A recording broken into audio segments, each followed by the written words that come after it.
Dário, filho de Assuero, em hebraico Xerxes, em persa da linhagem dos Medos, foi constituído rei sobre todo o povo caldeu babilônio. No primeiro ano do seu governo real, eu, Daniel, compreendi mediante a leitura atenta das Sagradas Escrituras, de acordo com a palavra de Jeová, o Senhor, concedida ao profeta Jeremias, que a desolação de Jerusalém iria durar 70 anos. Então voltei meu rosto ao Eterno, a fim de buscá-lo mediante orações e súplicas, em jejum, vestido de luto, em panos de saco e coberto de cinza. E orei ao Senhor meu Deus, e expressei a seguinte confissão: ó Adonai, Deus grande e temível, que mantens a tua aliança de favor e misericórdia para com todas as pessoas que te amam e obedecem aos teus mandamentos. Nós pecamos e temos praticado toda espécie de malignidades, agindo com impiedade e rebeldia, apartando-nos dos teus princípios e das tuas leis. Não temos dado ouvidos aos teus servos, os profetas, que pregaram teu santo nome aos nossos reis, aos nossos governantes e líderes, bem como aos nossos pais e antepassados, e a todo o teu povo. Ó Senhor, tu és justo, e hoje nos sentimos humilhados e envergonhados. Sim, nós, o povo de Judá, de Jerusalém e de todo Israel, tanto os que estão perto como os que estão distantes, em todas as terras pelas quais nos espalhaste, por causa de nossa infidelidade para contigo. Ó Senhor nosso Deus, aos nossos reis, aos nossos príncipes e aos nossos antepassados pertence toda a vergonha, porquanto temos errado e pecado contra ti. Mas ao Senhor nosso Deus pertencem a misericórdia e o perdão, apesar de termos sido tão rebeldes contra Ele. Não te demos ouvidos, ó nosso Senhor, Deus eterno e soberano, tampouco prestamos reverência e obediência às leis que nos deste, por intermédio dos teus servos, os profetas. Portanto, todo Israel transgrediu a tua lei, desviando-se para não obedecer a tua voz. Por isso, a maldição, o juramento que está escrito na Torá, lei de Moisés, servo do Senhor nosso Deus, se derramou sobre nós, porque erramos e pecamos contra Ele. Cumpriste assim a tua palavra, pregada em advertência contra nós e contra nossos líderes e governantes, trazendo-nos a todos a mais ampla e profunda desgraça, porquanto nunca se fez debaixo de todo o céu o que se tem feito a Jerusalém. Como está escrito na Torá, lei de Moisés, toda esta desgraça nos sobreveio, e ainda assim não temos buscado o favor do Senhor, nosso Deus, afastando-nos de nossas malignidades e obedecendo a tua verdade. Por isso o Senhor preparou este castigo e zelou para que caísse na hora apropriada sobre todos nós, pois o Senhor, nosso eterno Deus, é justo em tudo o que pensa e realiza, e nós, de fato, não temos obedecido a sua voz. Ó Adonai Elohim, nosso Deus Todo-Poderoso, que tiraste teu povo da terra do Egito com braço forte, e mediante teus atos magníficos fizeste o teu nome conhecido, como hoje se vê. Em verdade, sem pecamos, temos agido como os ímpios e somos culpados. Agora, Adonai, ó Eterno, de acordo com todas as tuas justas realizações, afasta de Jerusalém, da tua cidade, do teu santo monte, a tua ira devastadora e toda a tua indignação. Sim, foram os nossos pecados e as iniquidades de todos nós, desde os nossos antepassados que fizeram de Jerusalém e do teu povo este grande motivo de zombarias para todos os que nos rodeiam. Contudo, ó Senhor nosso Deus, ouve agora a oração e as súplicas do teu servo, e faz resplandecer o teu rosto com o brilho do teu favor e misericórdia sobre o teu templo, destruído e abandonado por amor de ti. Inclina, pois, os teus ouvidos, ó Senhor meu Deus, e ouve este apelo. Abre os teus olhos e observa a completa ruína da cidade que leva o teu nome, porquanto não lançamos nossos roubos diante da tua face, acreditando de alguma maneira em nossos atos de justiça, mas confiados em teu imenso favor e misericórdia. Sendo assim, ó Senhor, ouve, ó Eterno, perdoa, ó Senhor, vê e age, por amor de ti, meu Deus, atende-nos sem tardar, pois a tua cidade e o teu povo levam o teu nome. Falava eu ainda em oração e súplicas, confessando o meu pecado e o pecado do meu povo de Israel, colocando minhas petições diante de Jeová, o meu Deus, em favor do monte santo do Senhor. Enquanto eu ainda falava com Deus em oração, Gabriel, o homem que eu tinha observado durante a minha visão anterior, veio voando rapidamente para onde eu estava, bem na hora do sacrifício vespertino. Então ele me orientou, dizendo: Daniel, eis que vim para transmitir percepção, sabedoria e conhecimento. Assim que iniciaste as tuas orações e o teu clamor, houve uma resposta e a ordem para que eu viesse entregá-la a ti pessoalmente, pois tu és muito amado. Portanto, agora presta atenção na palavra que te declaro, a fim que possas compreender a visão que tiveste. Amém, Deus. Quem se compraz, quem se alegra nessa leitura bíblica? Glória a Deus. Irmãos amados, nenhum outro livro do Antigo Testamento retrata de modo mais acentuado, mais específico, o reino de Deus em oposição aos reinos deste mundo. O reino de Deus, todos nós sabemos que é um reino sempiterno. E assim, gente, conforme a percepção e as visões de Daniel, é um reino maravilhoso, magnífico, supremo, esplêndido, sublime. É o reino do nosso Senhor Jesus Cristo, conforme a visão que ele teve no capítulo 7. É o reino que está sentado na palavra de Deus. É o reino eterno. E eu tenho estudado assim, com bastante atenção, este livro de Daniel, e eu tenho ficado assim estupefato como Daniel ele foi diferenciado em relação aos outros profetas.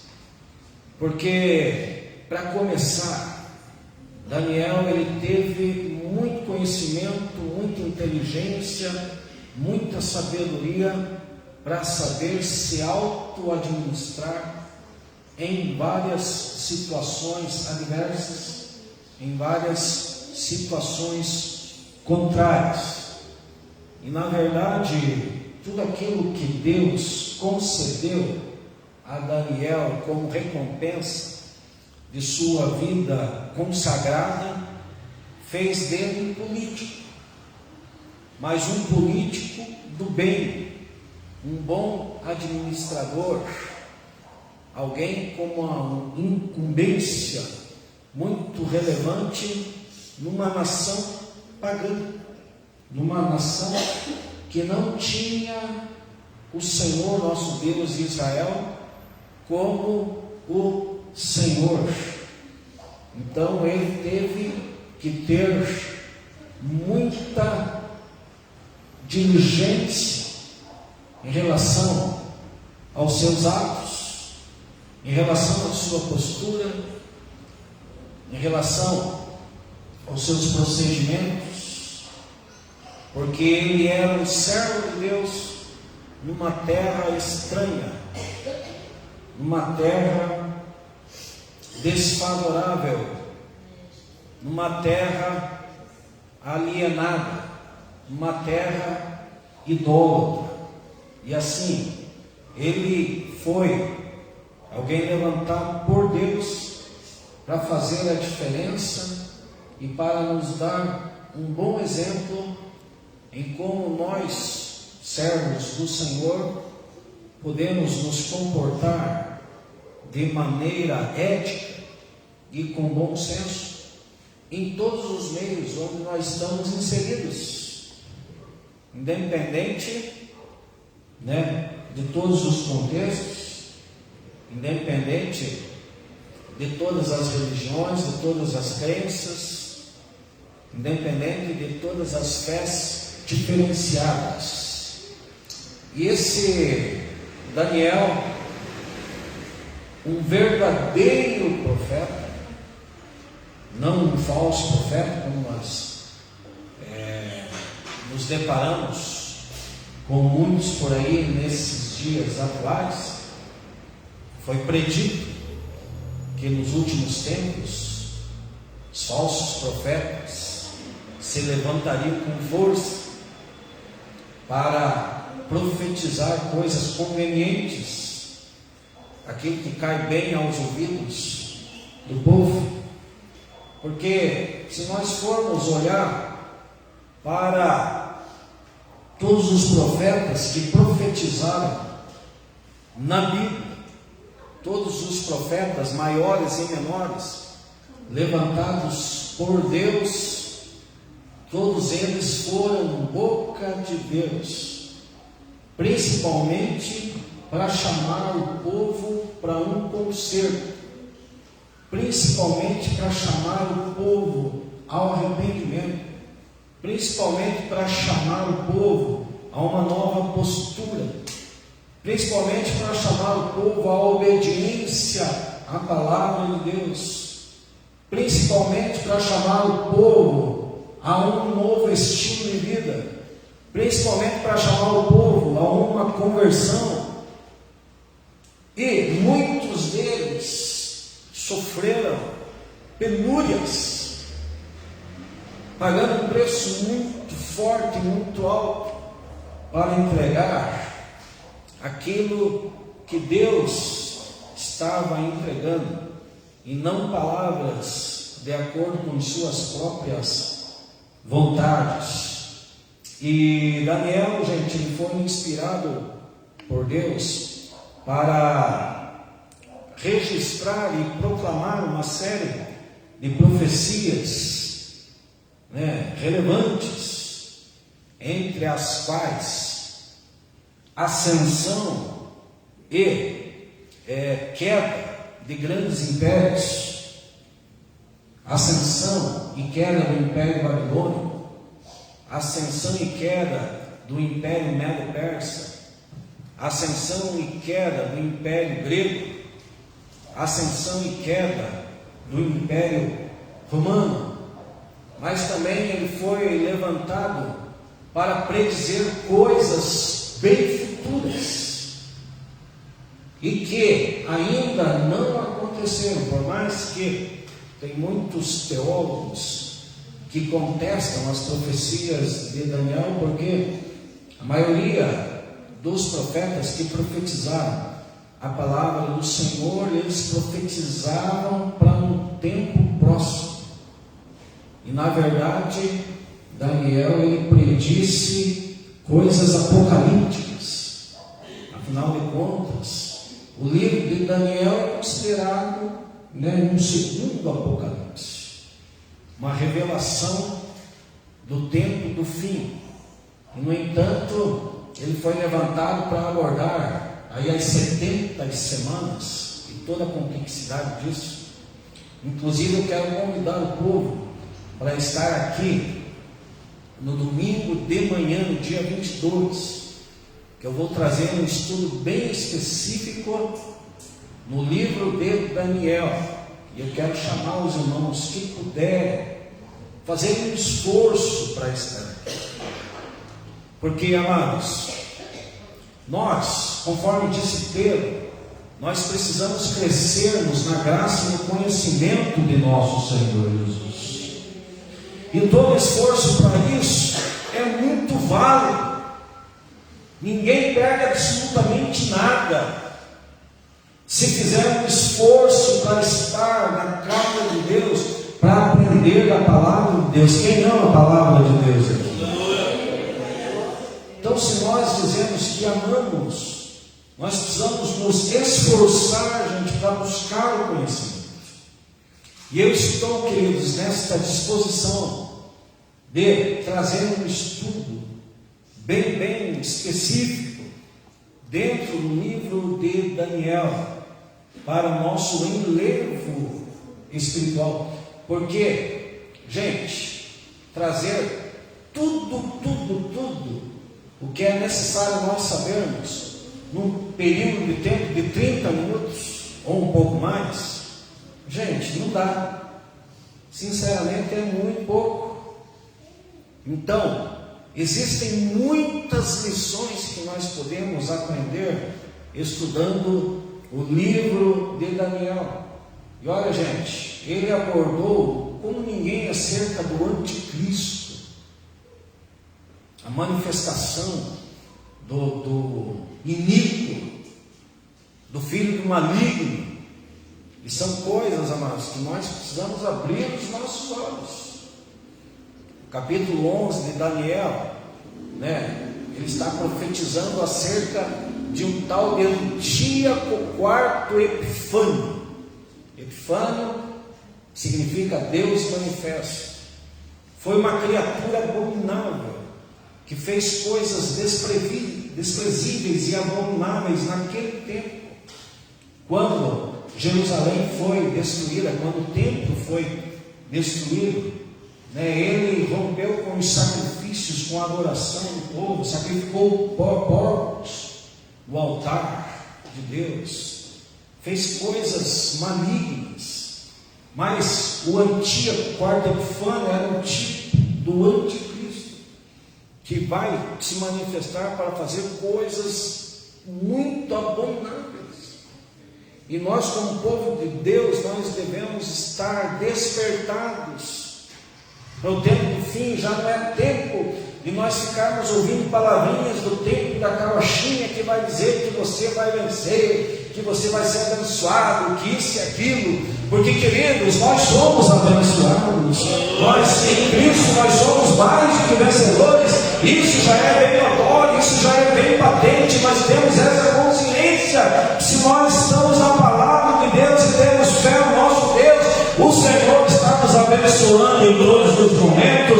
O Senhor está nos visitando em todos os momentos. O Senhor está usando de graça e misericórdia conosco em todos os momentos. Em Cristo nós somos mais do que vencedores. Mas, queridos, nós precisamos abrir os nossos olhos para aquilo que nós estamos vivendo nesses dias do fim. E Daniel predisse muitas coisas que são importantes para o nosso enlevo espiritual. Daniel, todos nós sabemos, ele foi levado para a Babilônia na primeira leva de judeus. Foi um dos primeiros deportados, e com ele Sadraque, Mesaque e Abednego. E, gente, chegaram lá e, por mais que o sistema era diferente, continuaram sendo servos do Altíssimo. Continuaram professando o nome do nosso Deus. E ele foi levado, gente, para o cativeiro, como já havia sido predito, que o povo teria que passar 70 anos no cativeiro. E por que o povo teve que passar 70 anos no cativeiro, gente? Muitas coisas: incredulidade, idolatria, desobediência à palavra, e são pecados que se repetem hoje. São pecados que estão evidentes.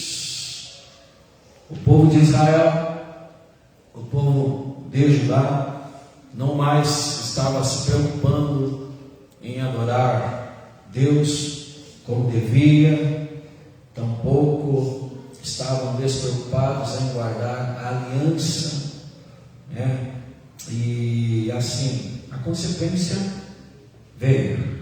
Aleluia. Mas, gente, Daniel, ele teve um diferencial. Ele foi uma figura importante, relevante e proeminente onde ele estava, para onde ele foi levado. E todos nós conhecemos muito bem a sua história, a maneira que ele se consagrou, não quis provar das coisas consagradas a ídolos do rei Nabucodonosor, fez um propósito, de comer somente legumes por um tempo determinado, e devido a isso o Senhor o abençoou com muita sabedoria, com muito conhecimento, com muito entendimento. Se não fosse ele, todos os videntes, todos os magos, todos os astrólogos teriam morrido por causa dos sonhos de Nabucodonosor. Penso eu que como rei comia muito, muita fartura, muita carne, muita fruta, comia que ficava lá um ponto rato. Aí dormia e tinha aqueles sonhos estranhos. Era um dia, ele teve um sonho esquisito, viu aquela estátua. Aí chamou os videntes, os magos. Eu quero a interpretação do sonho. Tudo bem, rei, conte o sonho para nós vamos interpretar. Não, eu quero que vocês digam qual foi o sonho. E a interpretação também. Gente, imaginemos nós se não tivéssemos Daniel lá. Imaginemos nós. Mas Daniel era servo de Deus Altíssimo. Tinha interpretação de Deus. Mas foi nos amigos, nos companheiros, Sadraque, Mesaque e Abednego, e falou assim: orem, que a coisa está feia. Nós precisamos de uma revelação da parte de Deus. Dormiu, Deus mostrou direitinho o sonho do rei Nabucodonosor, e ele foi lá e é isso, aquilo. Interpretou um outro sonho do rei Nabucodonosor, com aquela árvore, que chegava nas alturas, frondosa, e ali é um ponto muito importante para nós tratarmos aqui no domingo de manhã. O Nabucodonosor soberbo, altivo, arrogante, e a maneira que Deus tratou com ele, fazendo ele comer capim como um animal. É aquilo que está escrito, que Deus resiste aos soberbos, mas dá graça aos humildes. E a maneira que ele louvou ao Deus do céu, depois que ele recobrou a racionalidade. Por um período de tempo, Nabucodonosor permaneceu irracional, como um animal. Mas depois que ele recobrou a sua racionalidade, a sua inteligência, ele teve que louvar o Deus de Israel. Aleluia. Ele teve que louvar o Deus do céu e da terra, o Deus soberano, Criador de tudo que há. E, gente, para finalizar essa palavra, que não vai ser muito, porque eu quero continuar no domingo de manhã e eu conto com a presença de vocês.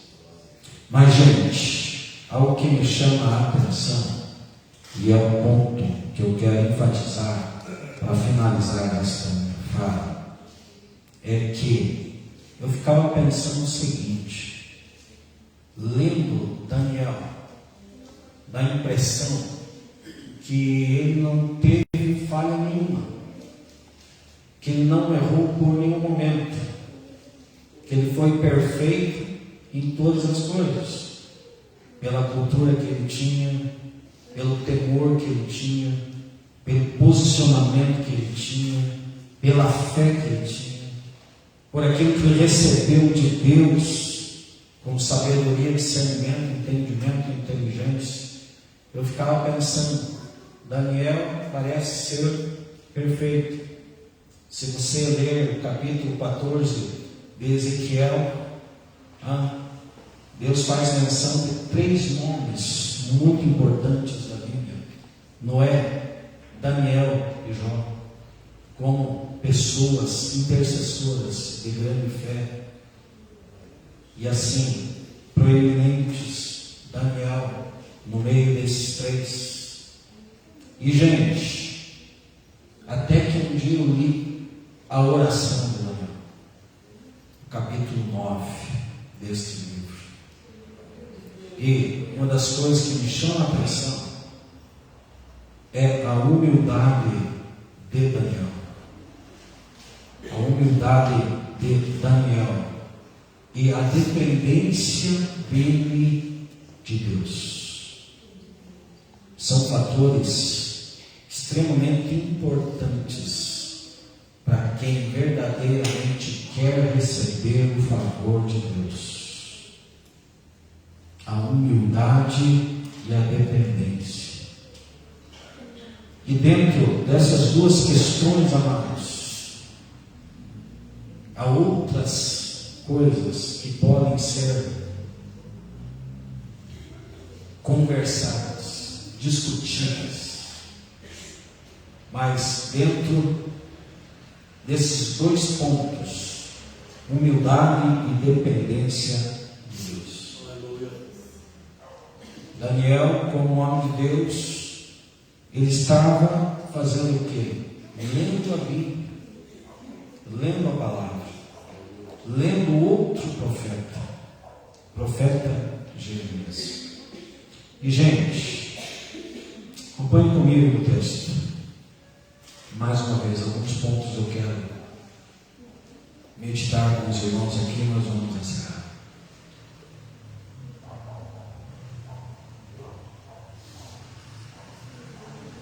Primeiro ponto que fez toda a diferença na vida de Daniel é a sua humildade. No primeiro ano de Dário, filho de Assuero, da linhagem dos Medos, foi constituído rei sobre todo o povo caldeu babilônio. No primeiro ano do seu governo real, eu, Daniel, compreendi, mediante a leitura atenta das Sagradas Escrituras, de acordo com a palavra do Senhor, concedida ao profeta Jeremias, que a desolação de Jerusalém iria durar 70 anos. Aí, gente, qual foi o procedimento de Daniel, mediante a leitura bíblica? A humilhação. Versículo 3, acompanhe comigo. Se nós quisermos sermos abençoados nas nossas vidas, nós precisamos ter a humildade suficiente para nos humilharmos diante de Deus. Porque, amados, todos nós somos seres humanos falhos, pecadores, limitados, transgressores. De alguma maneira, nós pecamos, nós desagradamos o coração de Deus. E você sabe muito bem do que eu estou falando. Ninguém é criança aqui para não saber do que eu estou falando. Porque, infelizmente, todos nós temos uma propensão muito grande ao erro, devido à natureza pecaminosa. Devido a isso. E com Daniel não foi diferente. Gente, interessante é que todos nós sabemos que Daniel, ele tinha uma vida maravilhosa. No entanto, nem diante daquela colocação maligna diabólica, que qualquer que buscasse o seu Deus por um período de tempo seria lançado na cova dos leões. Nem isso impediu Daniel de ter vida de oração. Vida de oração.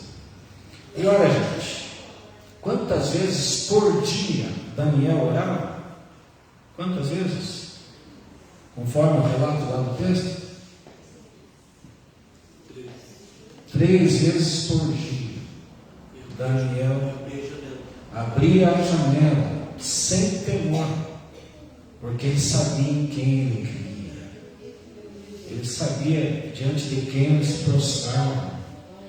E esse é um quesito, amados, que nós, um povo de Deus, nós precisamos melhorar sobremaneira.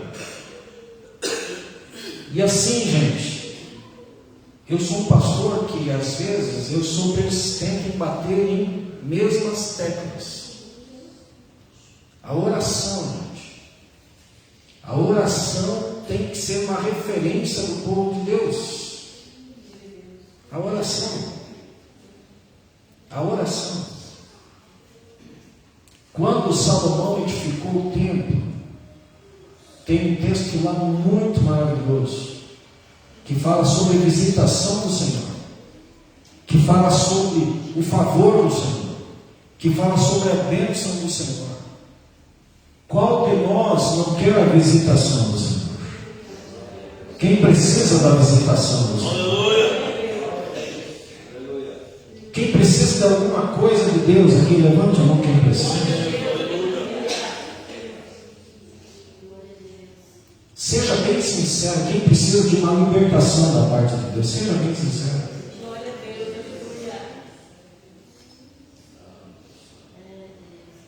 Todos nós precisamos de Deus.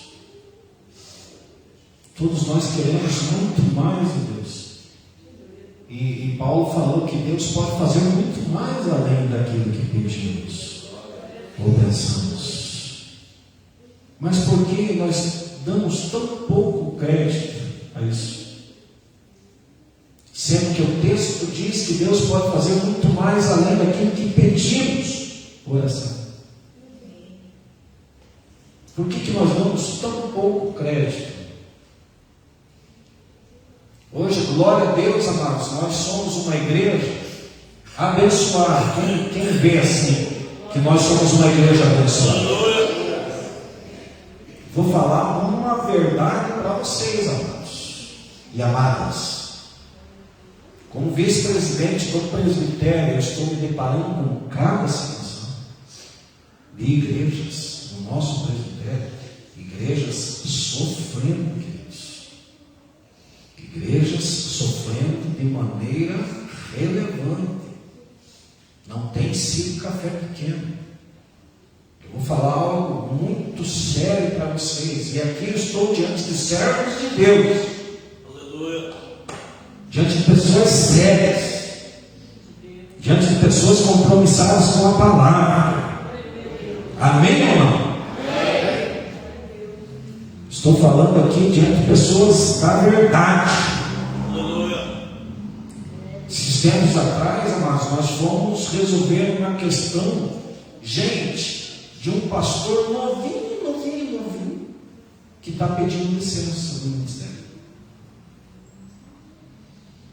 Agora, esses dias atrás, eu fui, juntamente com a diretoria, para resolver uma questão de uma igreja e de um pastor que não é tão jovem, mas que também, queridos, revelou ali todo o seu sofrimento, a complexidade, a demanda do ministério.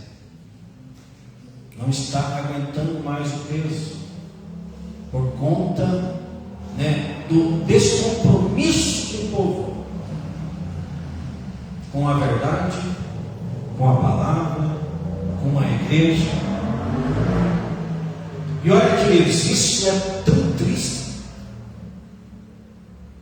porque esse era o tempo de nós como igreja estarmos plenamente avivados e voltarmos a Deus e a sua santa palavra. Olha, gente, eu louvo a Deus porque eu sou um sobrevivente da pandemia. E você também precisa louvar a Deus por ser um sobrevivente. Eu quase vi a minha esposa morrer, gente. Essa que está aqui diante dos nossos olhos. E olha, eu tive que orar por ela, gente. E tive que falar para Deus: Deus, eu sou muito novo, para que ela fique viúva. Que viúva é quem morre. Orei, gente, passou 2 dias no hospital internada. Sabe, queridos? E não foi fácil. É ou não é? Quem concorda comigo? Nós achávamos que depois da pandemia iria acontecer um avivamento nas igrejas, não é verdade? Quem pensava assim? A coisa parece que foi diferente. Parece que o povo está mais despreocupado agora do que antes. Mas está predito que nos últimos dias o amor de muitos esfriaria. Agora, isso é uma questão pessoal.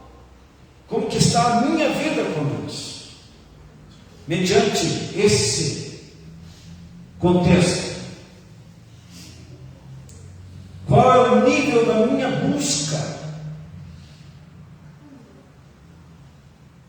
Eu estava ouvindo, queridos, um pastor, ele estava falando das igrejas da Coreia do Sul. O porquê que aquelas igrejas cresceram tanto. E aí eles foram até lá e acompanharam por um tempo o pastor, que já é falecido, né? Ou Yang-shu, ou David Yang-shu, um pastor de mais de 1 milhão de membros. E queridos, os obreiros desse pastor, pelo menos 4 horas eles tinham que orar no dia. Pelo menos 4 horas eles tinham que orar, os pastores, auxiliares desse pastor. Ele não tinha que orar, como fazer parte do trabalho diário de cada pastor. Pelo menos 4 horas de oração. As reuniões de oração na igreja da Coreia, 6 horas da manhã, um outro pastor contando a sua experiência. Reuniões de 6 horas da manhã, não havia lugar no estacionamento, de tanto carro e pessoas ajoelhadas diante do Senhor, orando. Gente, hoje nós temos total liberdade para orar. Hoje nós temos total liberdade para nos prostrarmos diante do nosso Deus, através do novo e vivo caminho que foi aberto. Jesus pagou esse preço e nós podemos ter acesso ao Pai.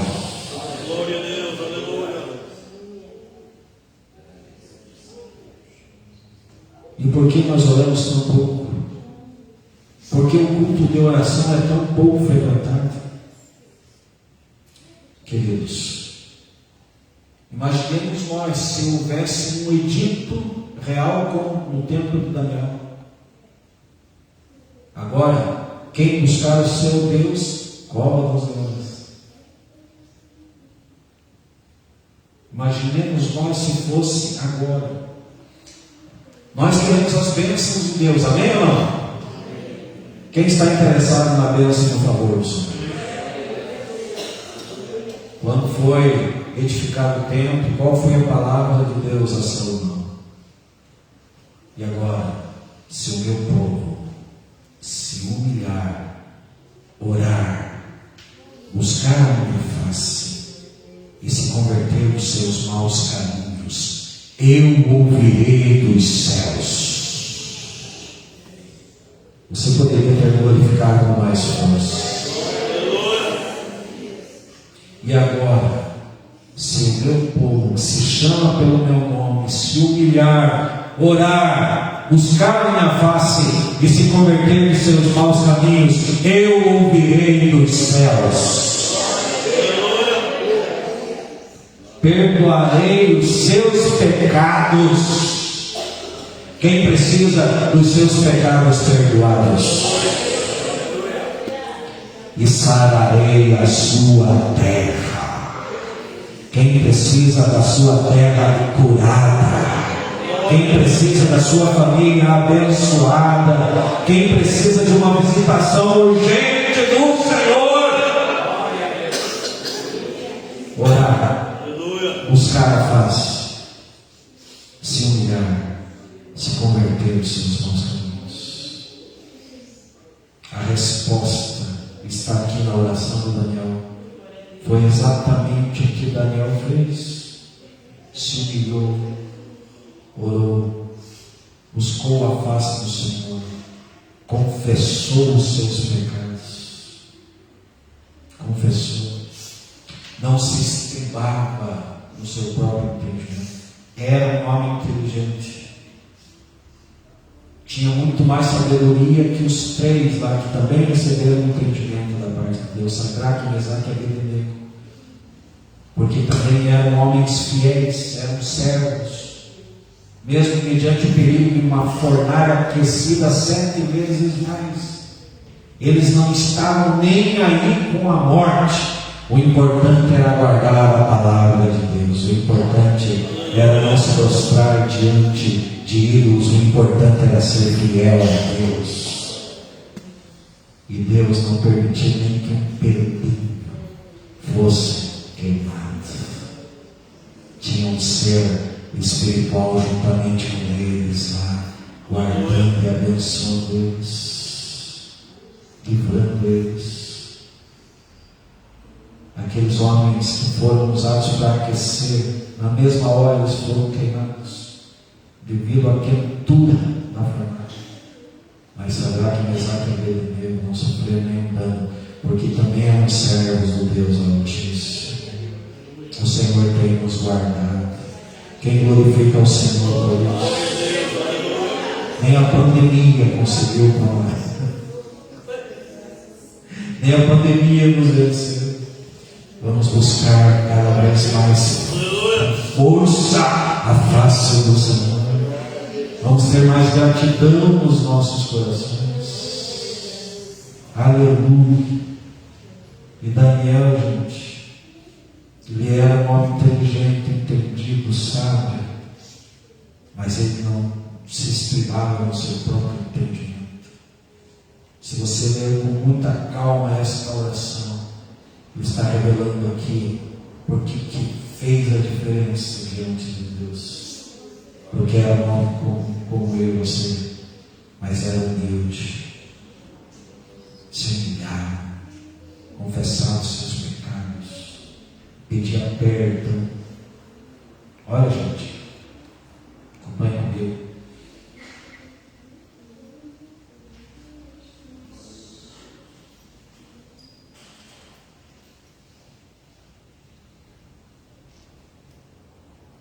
Artigo 4.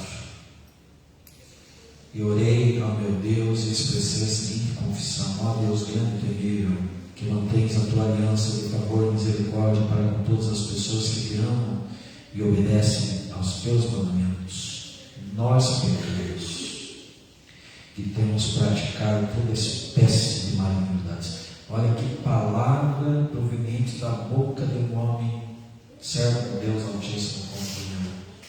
Nós pecamos e temos praticado toda espécie de malignidades, agindo em piedade e rebeldia.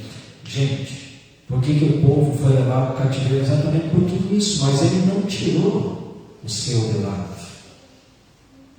Ele se colocou no mesmo pacote. É uma oração parecida com a oração de Neemias. Se você ler a oração de Neemias, praticamente a mesma oração. Nós pecamos, nós nos rebelamos, nós transgredimos.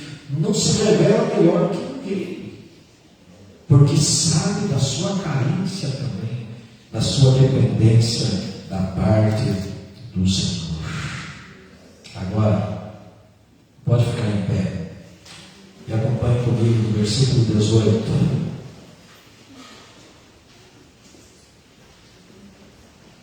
Um ponto aqui culminante, versículos 18 e 19. Inclina, pois, os teus ouvidos, ó Senhor meu Deus, e ouve este apelo. Abre os teus olhos e observa a completa ruína da cidade que é o teu nome. Porquanto não lançamos nossos roubos diante da tua face, acreditando de alguma maneira em nossos atos de justiça, mas confiados em teu imenso favor e misericórdia. Sendo assim, ó Senhor, ouve, ó Eterno, perdoa, ó Senhor, vê e age, por amor de ti, meu Deus, atende-nos sem tardar. Aleluia. Glória a Deus. Feche teus olhos e vamos orar. Vamos confessar os nossos pecados. Aleluia, Jesus. Vamos confessar as nossas